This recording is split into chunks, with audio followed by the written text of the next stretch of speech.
I pledge allegiance to the flag of the United States of America and to the republic for which it stands, one nation, under God, indivisible, with liberty and justice for all. Before we get started, obviously, Wayne is not to my right. Wayne is in DC. He was selected by the State Superintendent Association to be one of the two superintendents from Indiana to serve on the governing board of the AASA. He is down there attending a legislative advocacy conference and actually meeting with members of Congress and the Senate to advocate for legislation and support to our students and our schools. He is participating in this at no expense to the district and will report on his experiences as he returns back for the next school board meeting. So just in case you were wondering where he was. Let's get started. 1.03, adoption of the agenda. It is recommended that the agenda for July 14, 2021, regular meeting of the Board of School Trustees be adopted as presented. Move for adoption of the agenda. Second. All those in favor say aye. Aye. Motion carries. Nothing in recognition. 3, comments and questions from the floor. 3.01, representatives of the PTA. Lisa?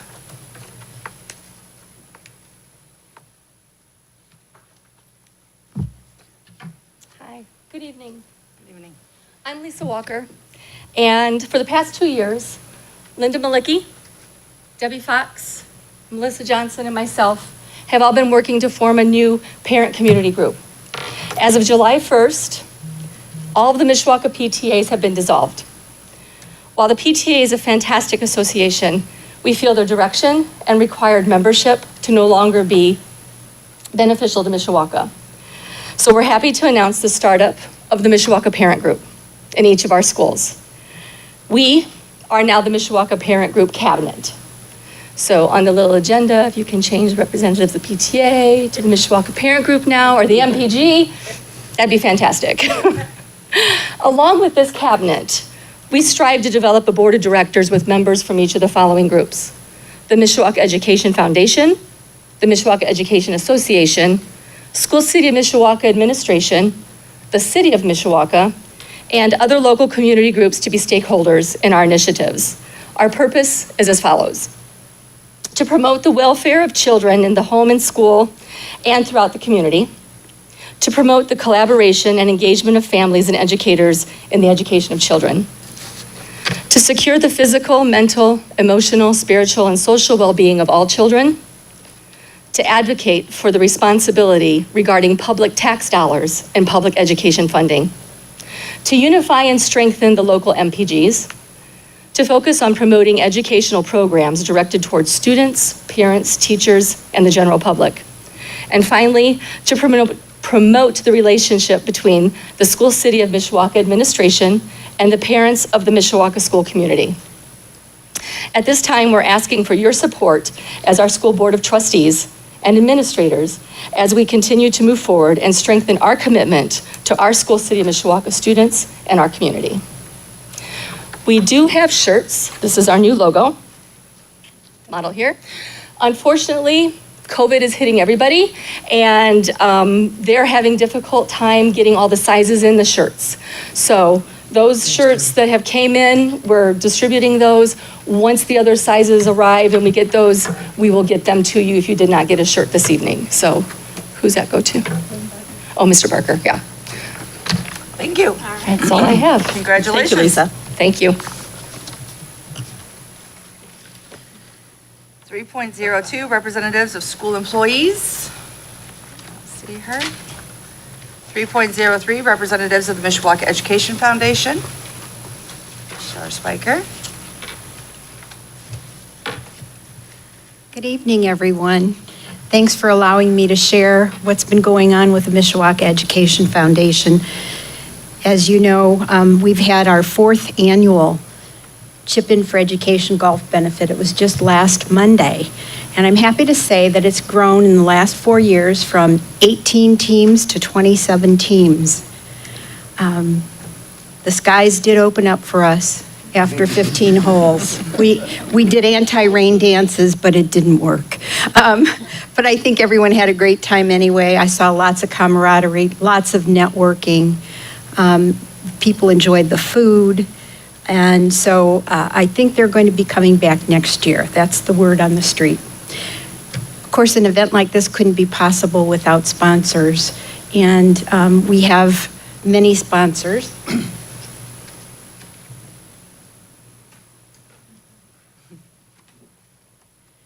We did not have a presenting sponsor this year, but we have had for the last 4 years a most generous anonymous donor that we made our presenting sponsor this year. So I want to thank all sponsors, especially that person who has been generous to us. And then also an event like this couldn't take place without many, many volunteers, and many of you are in the room here today. So I want to thank you for your efforts in doing that. The reason for the Chip In for Education is to fund academic competitions. But because of COVID, we found that last year athletics and also fine arts were suffering. And so we've expanded the monies that we're giving to all three of those organizations. And so we look forward to that. We are anticipating, numbers aren't in yet, but we're hoping that we will have a $50,000 net revenue from the event. Wow. And the MEF Growing the Future online auction is going to be going live August the 1st. And so if you go to the mishawakaedu.org website, it can take you to that online auction. And then last but not least, the 50/50 raffle is going to take place. The drawing will be October 2nd at the Trunk or Treat event that MEF is having. The goal is $10,000 prize to the winner and $10,000 to MEF for classroom grants.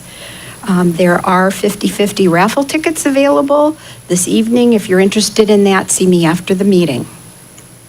Any questions? Thank you. Thank you. 3.04, general public. David Strong.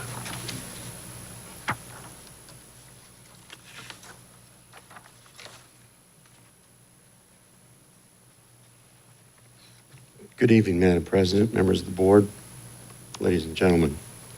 I'll skip my boilerplate and get right to the agenda here, or my little speech, rather. This evening, I have two agenda item questions, one non-agenda item question, and one recommendation. First, the agenda item questions. Item 9.06, recommendation to approve Hums Elementary School drainage work. The two questions here. One, does Avon March have good engineering reasons to conclude the proposed repair efforts set forth in item 9.06 will finally resolve the stormwater drainage issues at Hums Elementary once and for all? Question number two, assuming item 9.06 in the amount of $34,612 is approved as presented, what is the total cost to date of the Hums School drainage remediation effort when added to the cost of the 2018 Hums drainage repair? Not an agenda item this evening, just one here, question. Has to do with the high school. I'm glad Mr. Ross is in the audience. I obtained a spare copy of the 2021 MHS graduation program. This document seemingly lists all graduating members of the MHS class of 2021. Are members of the class of 2021 who are presently attending or were attending summer school this summer listed in the 2021 MHS graduation program? If not, then how many members of the class of 2021 were excluded from the published list contained in the program? And lastly, a recommendation. In late June 2021, Attorney General Todd Rokita released a 17-page PDF document, which is a cover sheet plus 16 pages of text, entitled Parents' Bill of Rights relating to educational services in the state of Indiana. This document provides a roadmap for Hoosier parents and caregivers to exercise their legal right to have a voice in their children's education. The document is available to the public online at the Indiana Attorney General's website and is available for free downloading. 14 of the 16 pages contain text in a question and answer format and address the subject of Indiana school curriculum and academic standards. I strongly recommend the School of City of Mishawaka obtain, print, and distribute a single copy of the Attorney General's Rokita's Parent Bill of Rights document to each parent or guardian of record of each student enrolled in School City for the 2021-22 school year. Further recommend distribution of a single copy of the same document to each School City employee to include all present school board members. And this is a prior edition of my speech, but there is a one-page, very convenient summary here, and I'll be glad to show you folks after the meeting if you're interested. People don't need to read all 17 pages. All they need is this. And you can have maybe Mrs. Howard out back do her print magic out there, or maybe Julie Press or somebody like that. That concludes my remarks for this evening. Thank you for your time and attention. Thank you, David.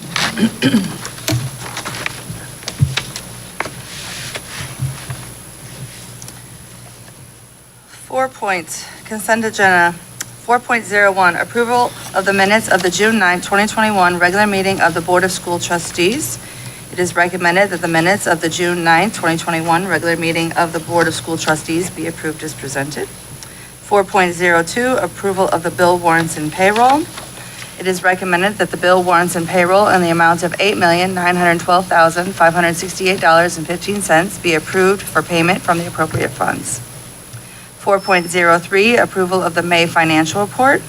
It is recommended that the Board of School Trustees approve the May financial report as presented. 4.04, approval of the June financial report.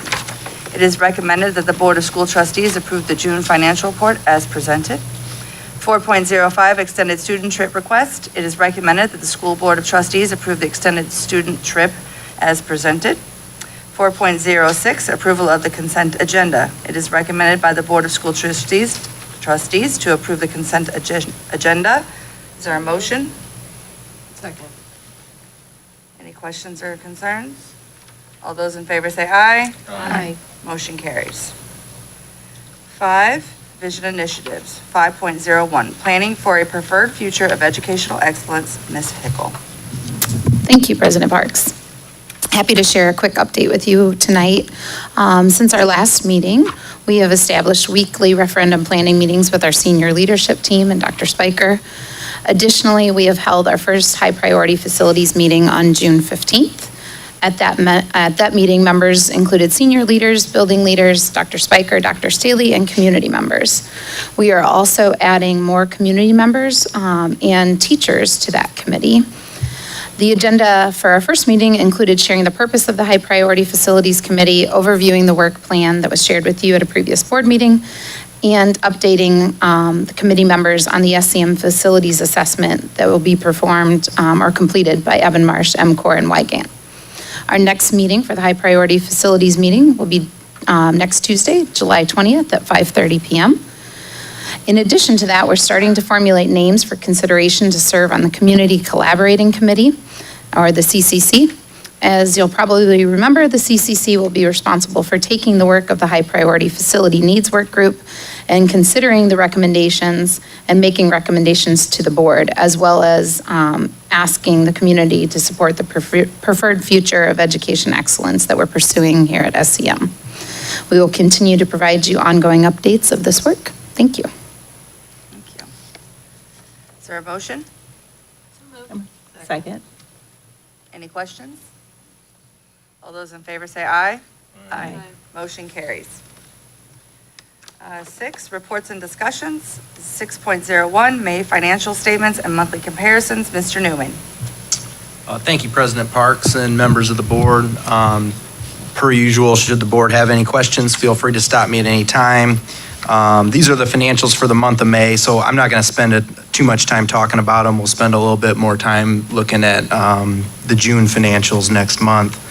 But starting with the education fund, revenue and expenditures right in line basically with where we would expect to see them. We ended the month of May with a cash balance of just over $5.5 million. Again, no real surprises. Expenditures and revenue pretty much in line with where we would expect them.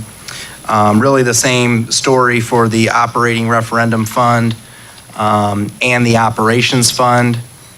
Matt, if you just want to keep scrolling through. I did want to point out as part of the school lunch fund, we ended the month of May with just over $600,000. That balance will go up when we look at the month of June, and it should go up a little more when we look at the month of July. But again, happy with where we're at in food service.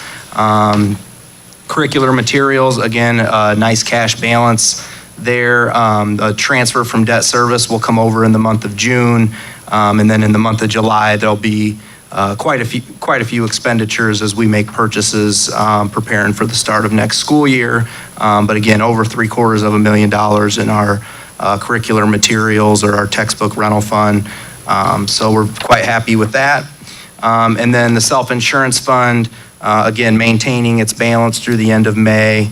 Happy with where the costs are trending again at this time, and I believe we'll see an increase when we look at June. And then finally, Matt, on the other document is the combined education and operational numbers, and you'll see that between the two funds, we ended the month of May with $8,594,000. So again, we're continuing to see that trend in terms of our revenues going up compared to previous years. But we will notice when we get to June and we have and the circuit breaker hits our property tax collections in the operations fund, that's where we'll start to see a dip, at least in comparison to previous years. But again, happy with where those balances are. And again, I'm happy to answer any questions about the month of May that the board may have. I just have a general-ish question. So with the self-insurance fund, have you noticed if that's kind of evened out? I know 2020 was a wonky year with, some months we have a lot of claims, and then there's some months with no claims at all. Yeah. Has that evened out in 2021? So in 2020, we had the issue of the pandemic, so there were some months where there were very low costs because of the inability to go and get certain treatments and whatnot. That already started to balance itself out towards the end of 2020, and then we made a change in TPA from Sci-Ho to Oxient. So the first couple months of 2021, it almost looked like there were no claims as Oxient was getting everything together. But that was caught up probably by the end of March. So both April and May have been pretty consistent. I think all of that is caught back up, and we're back to business as usual for the most part in the self-insurance fund. Awesome. Thank you. Thank you. Moving on. 7, Human Resources. 7.01, Personnel Report. Mr. Caldroni. Well, thank you, President Parks, board members.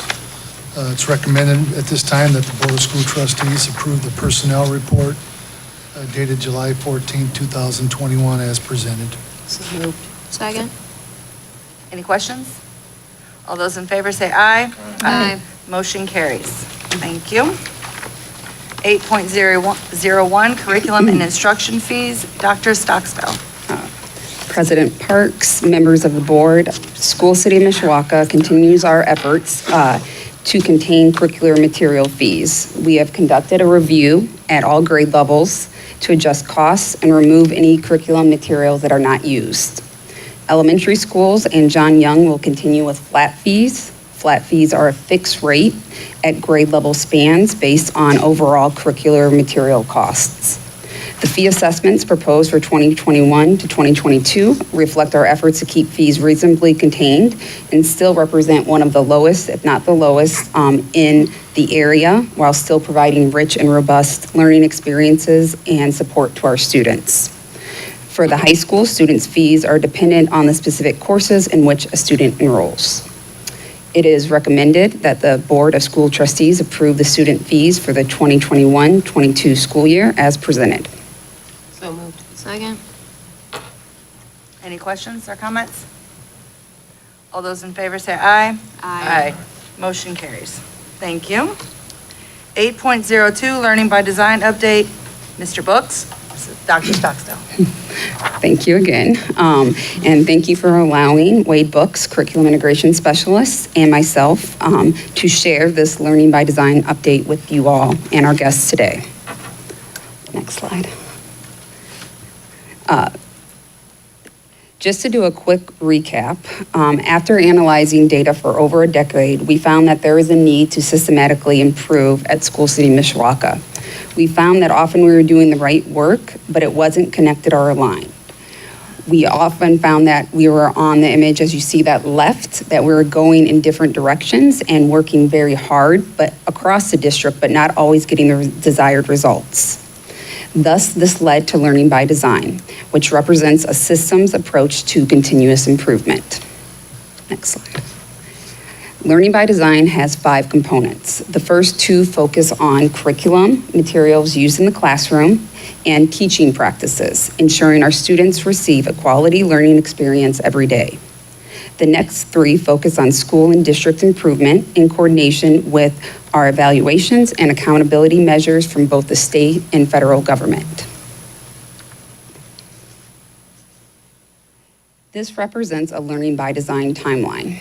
Learning by Design was launched in 2018.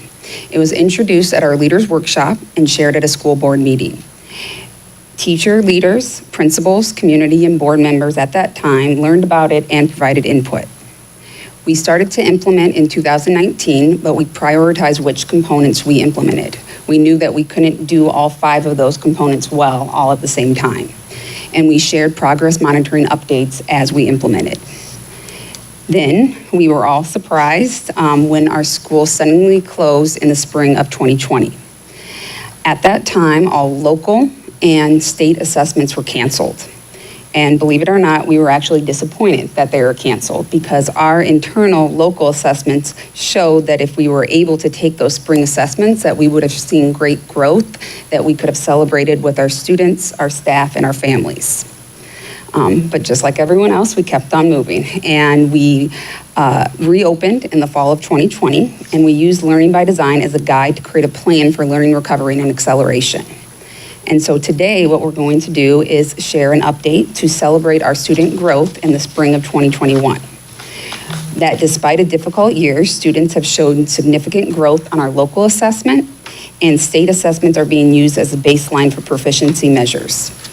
In a moment, Wade Books is going to share our iLearn results. They were embargoed until today, so this will be our first opportunity to share these results publicly.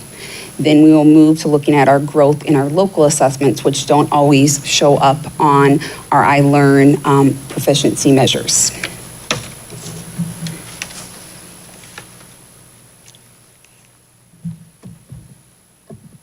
Thank you, Dr. Stockstill. As you can see, both on the screen as well as in the packets in front of you, the first graph and chart we're going to look at is going to deal with our grades 3 through 8 ELA and math proficiency. So we're talking specifically about the pass rate for these students in these grades at School City of Mishawaka. So we'll get into some other school districts here shortly, but this is just to kind of give you a broad overview and just show you what that looks like. So you can see when we look at this chart, we have kind of 4 different pieces there.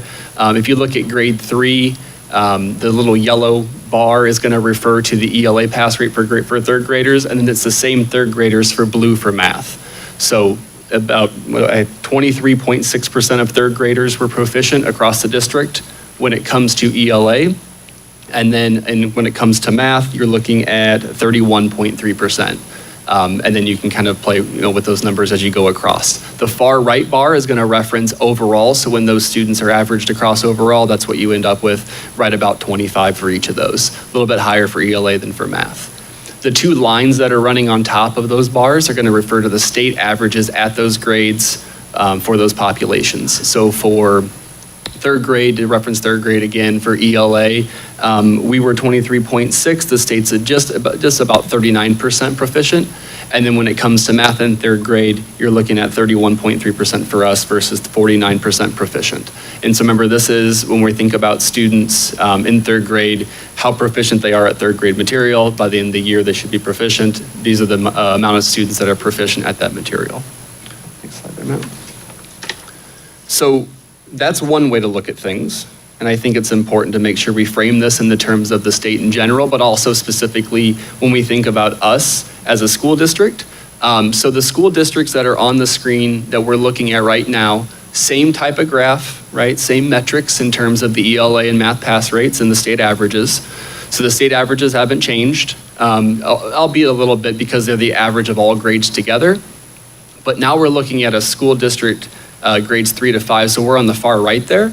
And we're looking at schools that are comparable in a bunch of different demographics to us. So we're talking in terms of size, we're talking in terms of social economic status, we're talking in terms of some of those small groups, special education population, race, ethnicity, those types of things. Not every school is gonna line up perfectly, but these are the ones we can probably most closely measure ourselves against, which paints a little bit different picture than compared to that state average across the board.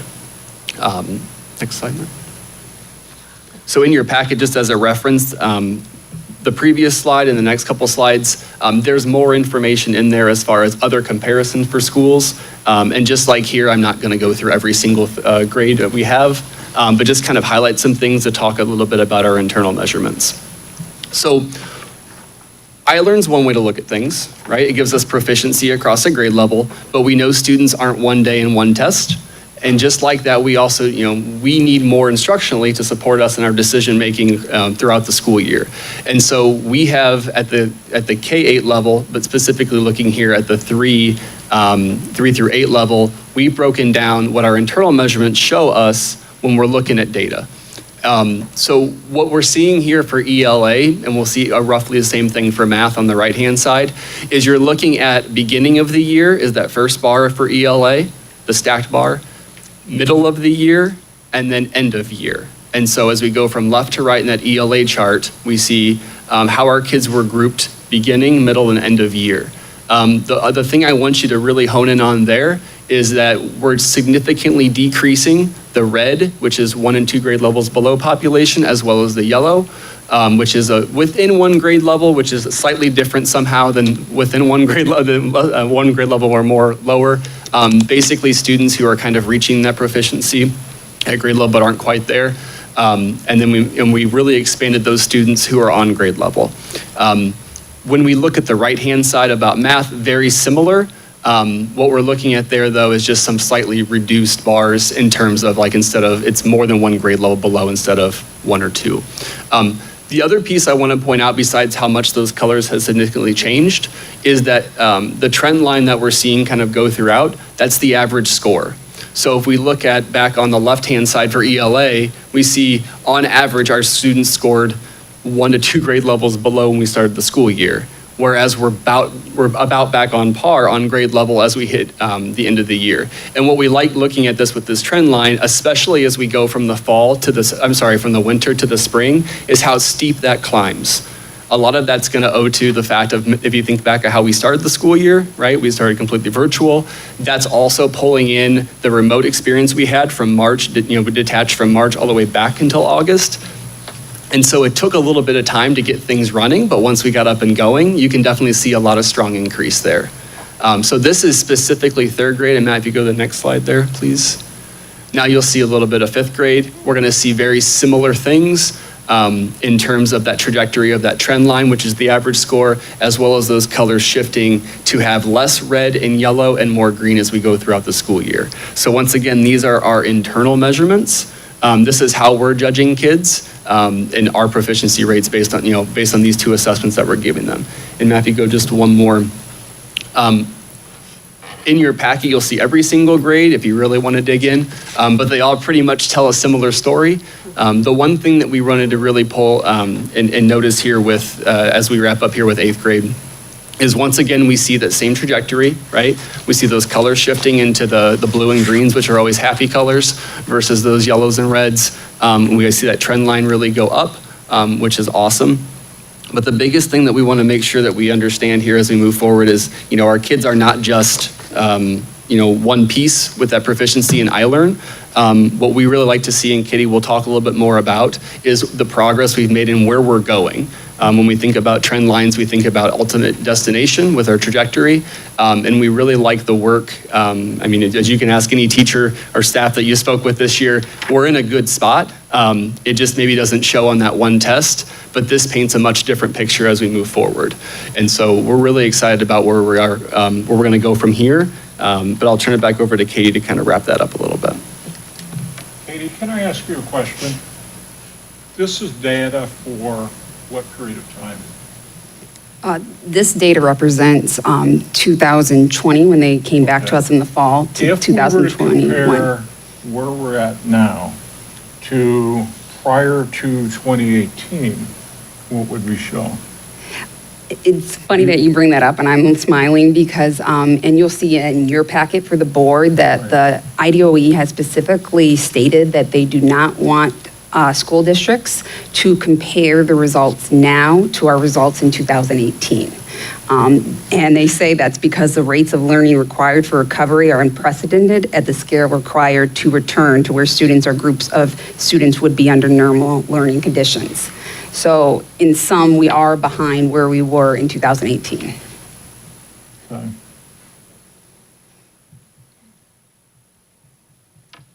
Okay, I have a question. So when we look at 8th grade, it went down for math between beginning of the year and middle of the year. So is this, That was the at home. Well, I guess my question is how real time is the data? Is this something where you can take it and go back to the middle school and say, hey, your numbers are trending down. What can we do to intervene quickly and efficiently? Because I think that's what we're trying to get to with learning by design, is be able to adjust quicker than just this one-time test every year, right? Yeah, you're spot on. This represents a diagnostic assessment that aligns with our core curriculum used for ELA and math. And so what our building level principals did with their instructional leadership teams and their PLC leaders is they looked at the data, dug in, and they saw areas like you pointed out, our 8th grade math taking a dip, and then what are we going to do different? How are we going to respond in real time and not 1 year later? And then you see that. You'll also see that on a few other grade levels where there was that trajectory going down. As I know Holly referenced, like at home learning in 7th grade, you saw that with ELA, but then you saw that trajectory go back up because our teachers looked at the data and then they responded to the needs of the students. So I think that's a great illustration of learning by design. Very cool. Thank you. I think the positive thing here is that we're going back to school in person in August, and we are going to see the lines go back up, right? Because our teachers are engaged and they understand where we're at and where we're headed and where we need to be to get the remediation done. And so our expectations will be much higher because we are back in school come August, and that getting them caught back up so that they can move forward, right? We can't move forward till we get caught up. And so I'm assuming the first part of our school year will be getting them caught up. But how far behind are we? Well, 2018 apparently. So I mean, the expectation level is high for you guys, but the understanding, I mean, we have to be within reason to understand that we have a lot to make up for, right? And so I'm assuming your moving forward is the next thing, so. Yes, and so the first piece we want to do, and you are spot on, President Parks, is the first thing we want to do is take time to highlight and celebrate our growth with all our stakeholders, including all of you, our students, our staff, our families, because this truly was a community effort. If you think back to this difficult year, how much of their learning experience was beyond the four walls of the classroom, whether it's at home, in cars, in parks. I can list a number of places that we saw our students having to engage in their learning. And we want to celebrate that and focus and see where our bright spots are and how we can build on those bright spots. Number two, what we want to do is identify iLearn assessment represents a baseline in proficiency and this opportunity to reset. We know all too well that the high stakes assessments carry a certain level of pressure for our students, for our teachers, for our staff, our administrative staff alike, and we want everyone to know that these assessments are a beginning point. And like you all said, we have high expectations as we move forward into the next school year as we continue to chase learning recovery, but we start to accelerate towards proficiency. And finally, we just want to end with that these are our students and they're much more than a number, that we are more than a number as our staff, and that we believe in them, and we're going to continue this important work of learning by design and continue to support them as we recover learning and accelerate them to proficiency. And that's all we have, but I know we've already started some of our questions, but I'd like to open the floor for any comments or answer any questions that you have at this time. Are there any more questions or comments? I think the only comment that I have is that I'm hoping that, I think at this point, I think the students are going to be, welcome back as far as, and I'm hoping that we can see more engagement from them. And I think they will be, be ready to get that curve, going up too. So I'm hoping that that's the case, that the students are ready to come back and that their attitude is there and, they're willing to move on as well. And be back in their classrooms with their teachers. I even had an experience when I was at summer school at elementary, our first day back with no masks, and just what a difference it makes to be able to see the emotions of our students and be able to read smiles and connect with the students. I think, I'm not saying the mask is the reason for our scores, but all these little things do impact our students and their learning experience. Thank you, both of you. Thank you. 8.03, recommendation to approve professional service agreement with Corwin, Ms. Hickle. School City of Mishawaka seeks to partner with Corwin. These professional services will be utilized to support 3 distinct leadership groups: administrators, instructional coaches, and PLC leaders. The professional learning will center upon increasing internal capacity for all 3 of these groups, as well as aligning the work of the leadership groups and ensuring that every student is learning not by chance, but by design. Professional learning of this magnitude typically requires teachers and administrators to travel far away and be away from their buildings and their students for extended periods of time. Or it can be a one-size-fits-all approach that doesn't address the unique needs of our students and staff. Instead, our partnership with Corwin is focused on customized professional learning that is on our turf, targeting specific goals that are most front and center for our teachers, students, and administrators. The total cost for this contract is $97,599.95, which will be paid for using Title II Part A funds. These funds are received from the Indiana Department of Education to use for professional learning. Typically, Title II funds have been used to support travel costs as well as professional learning. Due to COVID, we have incurred minimal travel expenses, resulting in available title funds to support our efforts to recover and accelerate learning. This means no other funds from education or operations will be utilized for this contract. If these funds are not encumbered by September 30th, we will have to forfeit it back to the Indiana Department of Education. It is recommended at this time that the Board of School Trustees approve the agreement with Corwin as presented. So moved. Second. Are there any questions or comments? All those in favor say aye. Aye. Motion carries. Thank you. 9, business and operations. 9.01, recommendation to approve the 2020 annual financial report. Mr. Newman. Thank you, President Parks. This is an annual item, whereas Indiana Code requires the secretary of each public school corporation to publish an annual financial report. The report must be published one time annually between August 1st and 15th. This report details the receipts, expenditures, enrollment, assessed valuation, tax rates, vendor history, as well as our outstanding debt. So I'm happy to answer any questions about the report, but we are asking for permission or approval of the report and permission to advertise in August. So moved. Second. Are there any questions or comments? All those in favor say aye. Aye. Motion carries. 9.02, recommendation to approve the Emmons Elementary School Library remodel requote. Mr. Newman. Thank you, President Parks. Yes, this is a requote, so this is the same agenda item that the board approved at the June 9th board meeting. At that meeting, our Yoder Construction was awarded the Emmons Elementary Library renovation project in the amount of $24,281. Again, this project includes the installation of a divider wall, new electric receptacles, and reconfiguration of the existing unit heater. Upon further review of the project, we determined there's also a need to incorporate the removal of an existing block wall in that space in order to have appropriate line of sight, in addition to just allowing the space to operate more effectively. Essentially, in the library, behind this block wall, there is a sink, in addition to some cabinetry that will be necessary when it becomes the new art room. So again, we made the decision that that block wall needed to be removed.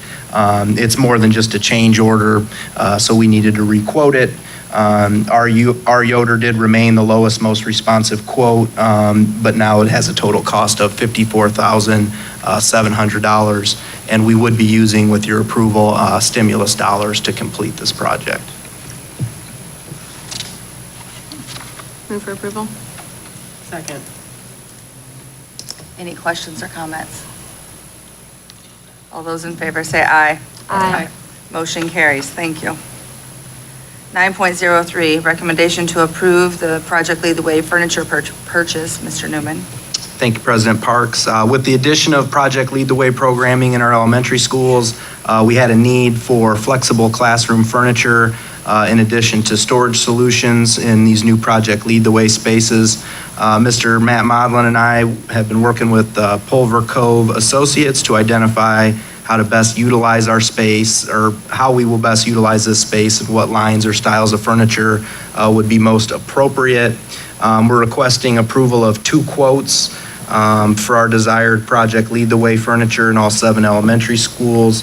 Mean Company at an amount of $93,487. That's the tables, storage dividers, and the teacher stations. And then Smith System, $82,587 for the chairs, in addition to the storage solutions. Both of these purchases will be made utilizing the National Purchasing Cooperative Alliance, which is a leading purchasing cooperative.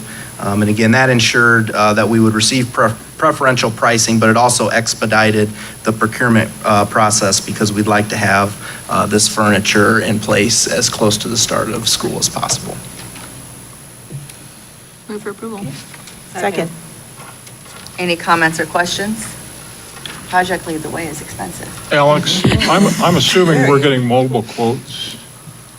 In this case, we did utilize the cooperative. Right. We looked at multiple lines of furniture going in, and we chose those 2 lines of furniture. And in this case, we did not get multiple quotes on different styles of furniture. We did utilize the cooperative. In the previous one, did we get multiple quotes?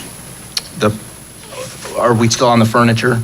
No, we're on the one prior to that. The Emmons? Emmons. Yes, we did. We invited 3, we got 2. Can we begin to list those? Because this is a matter of public record. To where you're listing that you did have multiple quotes. Okay, sure. Okay. Yeah, we invited the same 3 vendors to requote the Emmons project, and our Yoder did remain the lowest quote.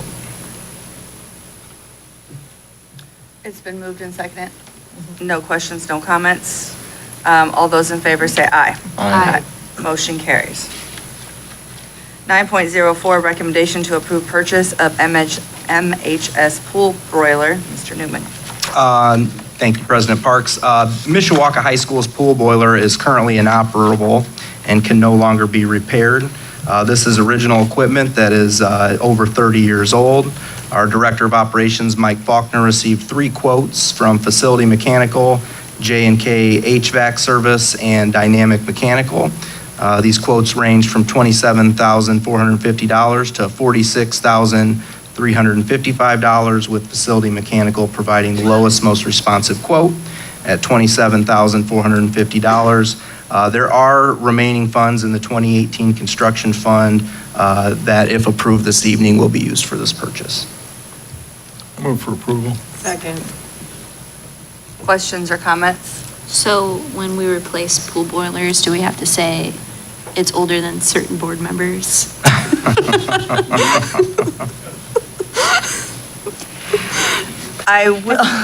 We are not putting a Band-Aid on this, correct? No, this is a brand-new pool boiler. I'm going to change I was that just subject. going to ask, hasn't there been I don't think you other can put a issues with Band-Aid the on a pool? boiler. I know, Hasn't there but been there's- heating issues with the pool in the past? Well, we put a great deal of money into the pool back in 2018. However, the pool boiler itself was not touched. That was still original equipment. So but yes, there has been a great investment in the pool in recent years. Okay, and are we using the pool because the temperature is so low in the pool? I think when I asked We are. Mike that, it is being used, but it's very uncomfortable, struggling to reach about 71, 72 degrees. pulled So our I- It summer might be school cheaper now students for us to cut a out. hole in the roof and make it a solar pool. It's been moved and seconded. All those in favor say aye. Aye.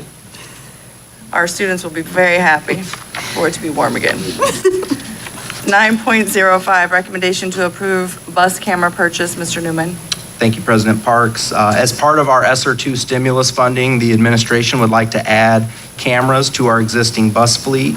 Assistant Director of Operations Ken Kallenbach requested proposals from 4 different vendors in order to determine the best overall camera solution for our needs.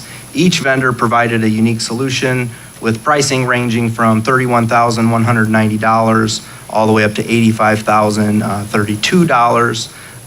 All these solutions were reviewed and discussed by a team of administrators, with Provision USA being selected as the best vendor to suit the specific needs of School City of Mishawaka. The proposal, which I do believe I attached, includes the installation of 4 mini dome cameras on the interior of the yellow buses, a forward-facing camera, and a stop arm camera. Again, all of that on all of our yellow buses. In addition, 2 mini dome cameras and a forward-facing camera will be installed on our 4 activity or white buses. The total cost for this equipment, including installation, is $34,270. So moved. Second. Are there any comments or questions? All those in favor say aye. Aye. Motion carries. Thank you. 9.06, recommendation to approve Hums Elementary School drainage work. Mr. Newman. So if the board recalls, back in the fall of 2018, work was completed by, I believe, Hill Excavating to address the drainage issue at Hums Elementary School. That work included the installation of a retention basin and dry well to the west of the school building.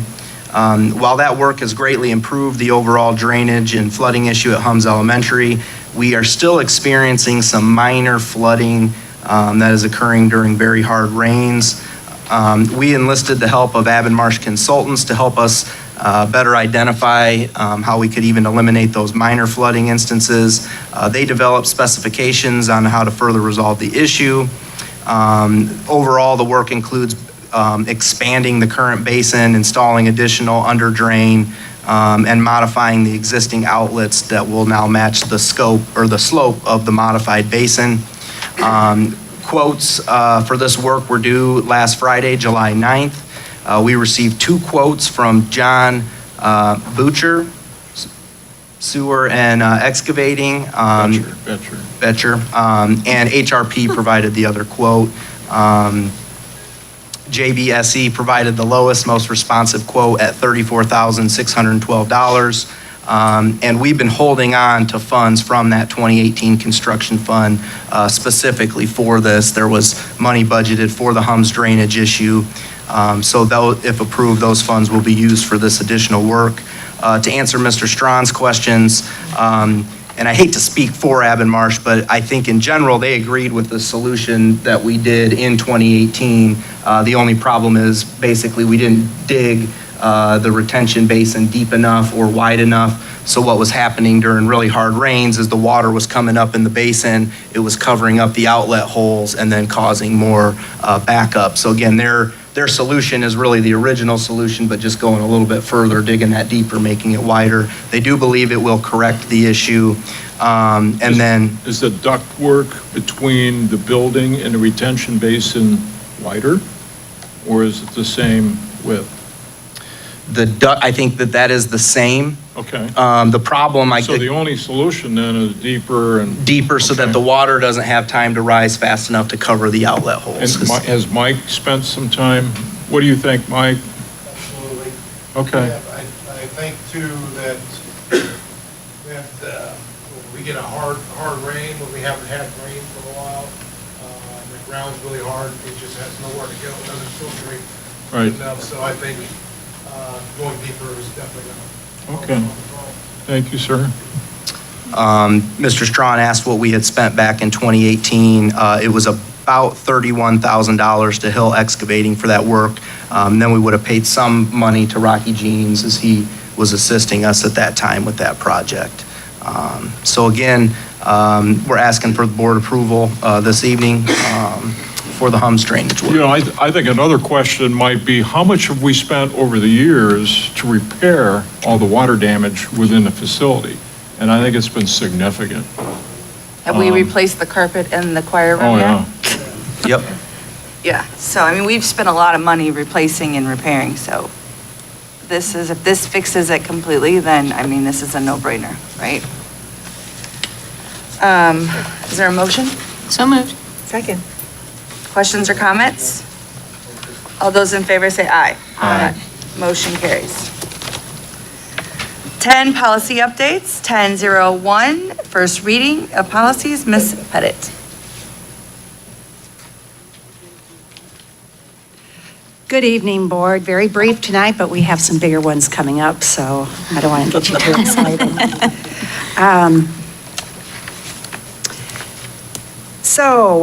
Child Find in Special Education, Policy 2460, update from May 2011 that was not previously adopted.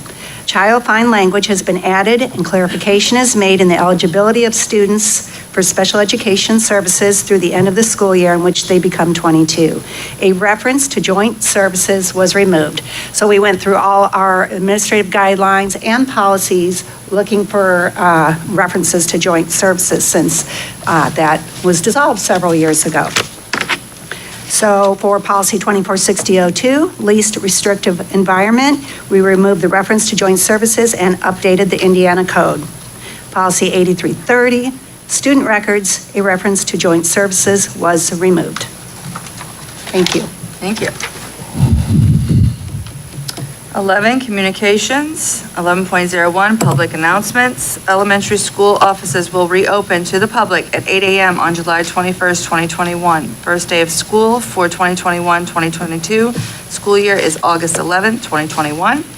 Regular meeting of the Board of School Trustees will be held on August 11th of 2021 at 6 p.m. at the Administrative Center at 1402 South Main Street, Mishawaka. I cannot believe we are that close to the school starting. I know it.